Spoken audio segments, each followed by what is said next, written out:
Also der Titel, der passt von meiner Bachelorarbeit wirklich gut zu dieser Konferenz und ich würde ihn gerne mal Ihnen vorstellen. Er ist ziemlich lang, aber aussagekräftig.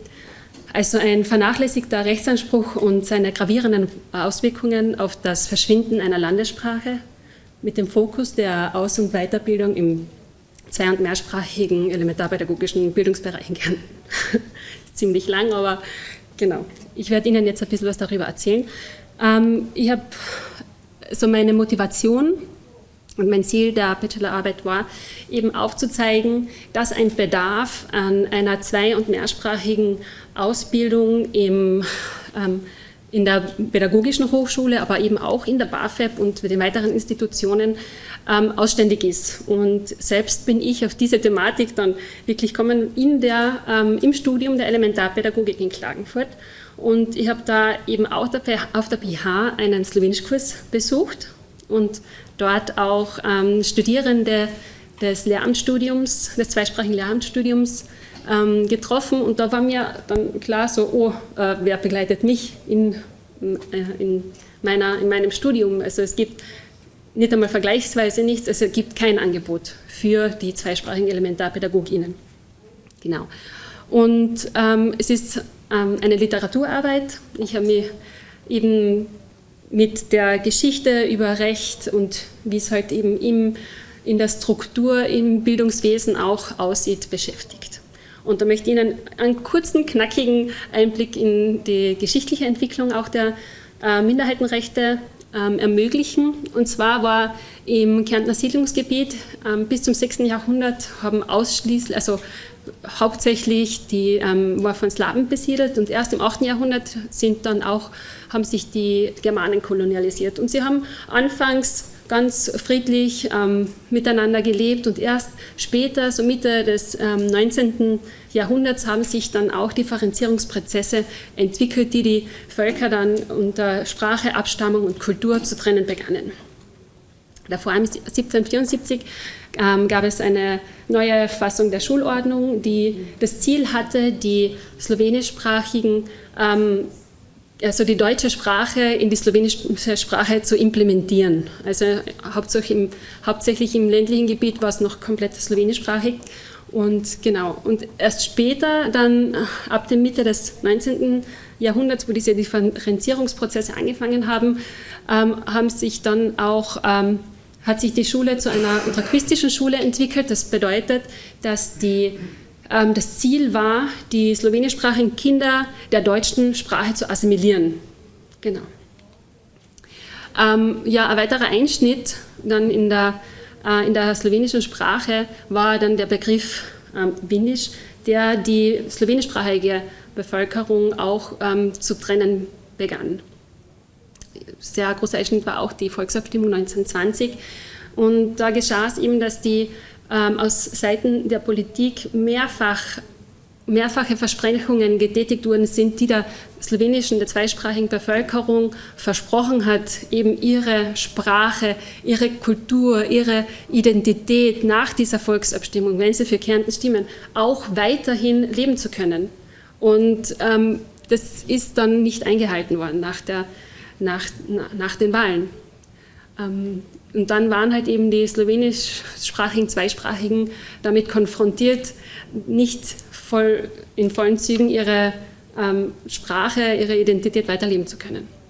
Ja, und der größte Einschnitt, danach hat sich dann das noch weiterentwickelt, dass die slowenische Sprache eben viel dagegen gearbeitet worden ist. Und der Höhepunkt ist natürlich der Genozid 1945. Ja, und diese Entwicklungen haben sich auch auf die Entstehung der Kindergärten, der zweisprachigen, mehrsprachigen Kindergärten in Kärnten ausgewirkt. Und zwar waren im Geltungsgebiet des Minderheitenschulgesetzes war ein großer Bedarf an zweisprachigen Kindergärten da. Jedoch ist es nur in manchen Gemeinden umgesetzt worden, einen zweisprachigen öffentlichen Kindergarten bereitzustellen, obwohl die Nachfrage da war, haben sich manche Gemeinden selbst ermächtigt und entschieden, keinen zweisprachigen Kindergarten zur Verfügung zu stellen.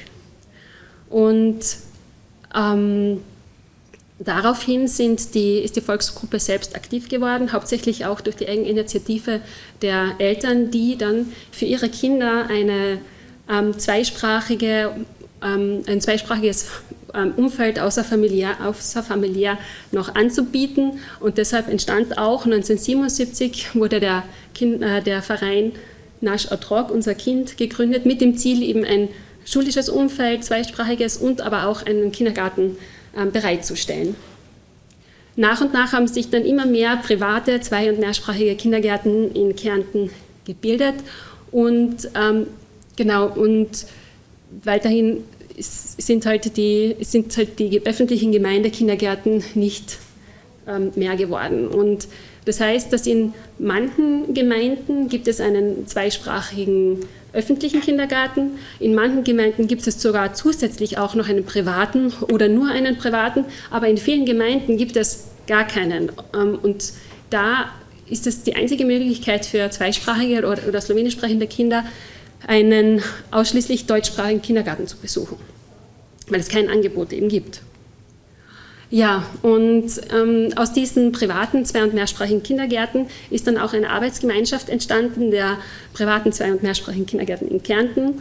Und das dient als Vorzeigeprojekt, auch als Vorbild gegenüber den Gemeindekindergärten, da sie mit ihrer Arbeit, mit ihrem Engagement die Qualität, die sprachliche Qualität, die Arbeitsqualität, die Vermittlung in den privaten Kindergärten angehoben hat, also in den zweisprachigen und mehrsprachigen. Genau, ein kurzer, knackiger Einblick in die Gesetzeslage. Die Frau Mihic hat auch schon das Thema kurz angeschnitten. Auf europäischer Ebene gibt es die Europäische Charta der Regional- und Minderheitensprachen, die Regional- und Minderheitensprachen sichern und das kulturelle Erbe Europas auch sichern. Und in Österreich gibt es die Bundesverfassung und in dieser stehen auch die Minderheitenrechte. Auf Landesebene sind die Minderheitenrechte auch in der Landesverfassung in Kärnten verankert. Und in der Bundesverfassung gibt es eben auch noch für den elementarpädagogischen Bereich eine Vereinbarung zwischen dem Bund und den Ländern, das ist die 15a-Vereinbarung. Und in Kärnten wurde noch das Kärntner Kinderbildungs- und Betreuungsgesetz verabschiedet und dieses beinhaltet auch die Regelungen aus der Europäischen Charta und bezüglich der Volksgruppenförderung und der Qualitätssicherung. Jedoch sind so Regelungen und konkrete Maßnahmen, was diese wirkliche Qualitätssicherung eigentlich bedeutet, für die slowenische Sprache nicht verankert. Für die deutsche ist das ganz klar aufgelistet, jedoch für die slowenische Sprache existiert das nicht. Und in Kärnten ist auch noch das Kärntner Kindergartenvorgesetz entstanden, das für den Aufbau und die Finanzierung der privaten zwei- und mehrsprachigen Kindergärten verantwortlich ist und auch die Kindergärten und Kindertagesstätten, die haben auch eben Vorgaben, an was sie sich auch halten müssen, um diese Förderung dann auch zu bekommen. Ja, also ganz kurzer Einschnitt eben. In der Bundesverfassung und in der Landesverfassung gibt es einen erheblichen Unterschied in der Formulierung, in der Wortwahl der Verwendung der zweiten Landessprache. Also in der Bundesverfassung steht eben geschrieben, dass die slowenische Sprache auch als Amtssprache Gültigkeit besitzt. Und in der Landesverfassung kommt es nicht eben zum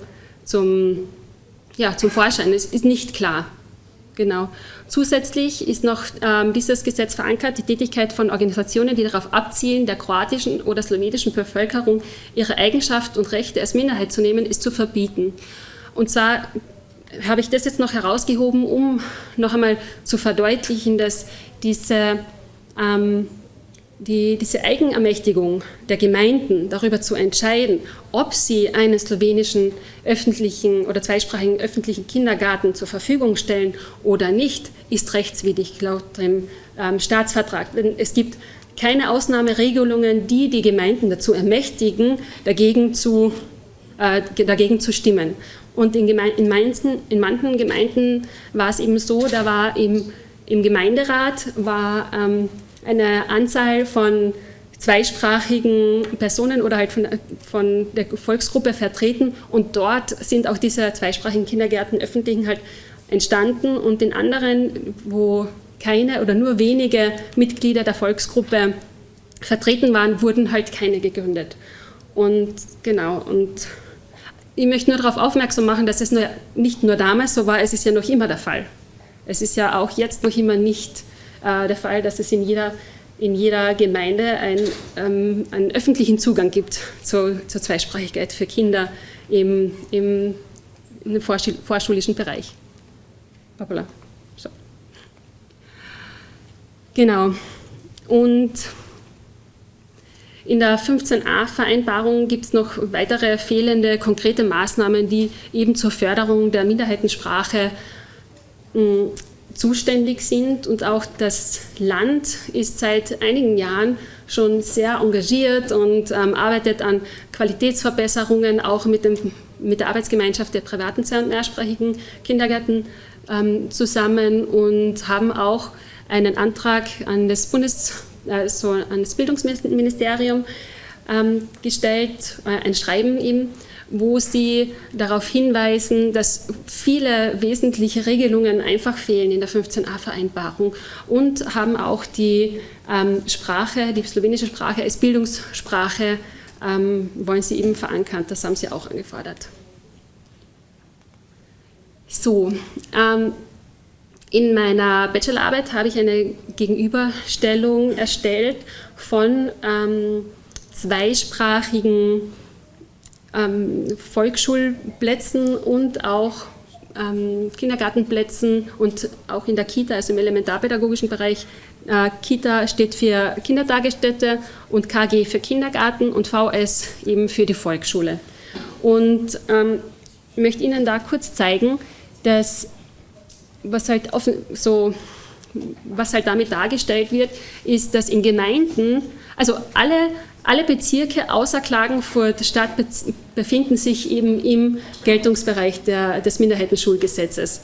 Und hier wird ersichtlich, dass in Hermagor zum Beispiel und in Villach sind nur 66 Kinder zum zweisprachigen Unterricht an den Volksschulen angemeldet. Und hier sieht man, dass im Kindergarten und in der Kita keine Kinder angemeldet sind. Das heißt, wo weniger Kinder angemeldet sind oder keine, gibt es auch ein geringeres Angebot in den Volksschulen. Und zum Beispiel im Völkermarkt besuchen 709 Kinder die zweisprachige Volksschule und dazu gibt es auch ein hohes Angebot im Kindergarten in Völkermarkt. Und wenn wir uns die Zahl ansehen, insgesamt die gesamte Zahl der Schulplätze der Volksschulplätze beträgt im Schuljahr 2020/21 2206 Kinder. Und wenn wir uns jetzt aber die Kindergartenplätze ansehen, und ich möchte dabei nur bei den zweisprachigen Kindergärten bleiben, sind es nur 791, also mehr als die Hälfte der Schüler, die eine zweisprachige Volksschule besuchen, haben keine Möglichkeit, ein Fundament in den früheren Jahren irgendwie zu besuchen. Sie müssen eben in einen Kindergarten gehen, der entweder deutschsprachig ist oder dann auch noch ein Zusatzangebot hat. Jedoch bei einem Zusatzangebot im Elementarbereich ist eben davon auszugehen, dass die Gruppe grundsätzlich deutsch geführt wird und eben nicht dazu beiträgt, jetzt eine Sprache zu erwerben, sondern man kann eintauchen, aber es gibt keine Wurzeln sozusagen, um nachher dann weiter in der Volksschule etwas aufzubauen. Genau. Weiterhin habe ich mich noch dann mit der Ausbildung der zweisprachigen Elementarpädagogik beschäftigt. Und zwar ist in der BAföB also Slowenisch als Freifach angeboten. Und das kann man ungefähr so sehen wie eben im Kindergarten auch als Zusatzangebot. Slowenisch ist also, es ist nett, dass es ein Freifach gibt, jedoch also zur qualitativen Sprachvermittlung und zum Sprachverständnis der Schüler und Schülerinnen trägt es wenig oder eher nicht viel halt eben bei. Und wenn man davon ausgeht, dass die BAföB eine berufsausbildende Schule ist, die ihre Schüler und Schülerinnen auf den Eintritt in die Arbeitswelt vorbereitet, sind die Schüler und Schülerinnen im Deutsch, also alle, die abschließen im deutschen Bereich, natürlich vorbereitet, aber nicht im zweisprachigen Bereich, zwei- oder mehrsprachigen Bereich, genau. Und das ist halt nur gegeben in den Schulen, so wie Slowenisches Gymnasium, die HAKTAK und die HLW Višja škola in St. Peter, denn die sind auch berufsbildende Schulen und erfüllen trotzdem den Lehrplan, obwohl sie auch die zweite Sprache Slowenisch anbieten. Also sie sind ein tolles Beispiel dafür, dass es eigentlich auch für die BAföB möglich wäre. Ich habe mich auch mit dem Lehrplan und den Möglichkeiten beschäftigt. Also es wäre für die BAföB möglich, eine zweisprachige Schule zu sein. Also sie würden alle Kriterien erfüllen. Genau, oder noch alternative Konzepte wären dann ja natürlich auch möglich. Und hier möchte ich Ihnen noch kurz sagen, der Freigegenstand Slowenisch besuchen, also insgesamt besuchen 1695 Schüler und Schülerinnen den slowenischen Unterricht, wobei eben 841 nur wirklich auch ein slowenischsprachiges Umfeld bekommen und nicht nur als Freigegenstand. Genau.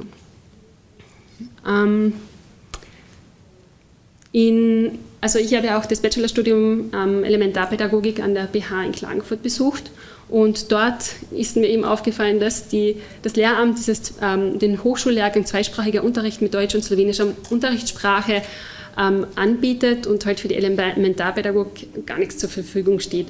Und also ich bin sehr glücklich darüber, dass sich jetzt ganz viel schon entwickelt hat, seitdem ich die Bachelorarbeit auch abgeschlossen habe. Und die Pädagogische Hochschule, ich darf Ihnen heute Neuigkeiten übermitteln.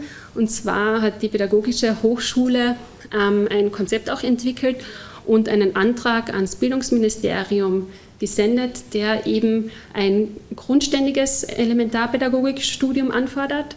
Und zwar, das bedeutet, dass es auch berufsausbildend ist im Studium und mit dem Fokus der Zwei- und Mehrsprachigkeit und explizit eben die slowenische Sprache in den Vordergrund stellt. Und das ist im Antrag mehrfach von der Pädagogischen Hochschule auch erwähnt worden, dass das Ziel ist, die slowenische Sprache dort festzusetzen.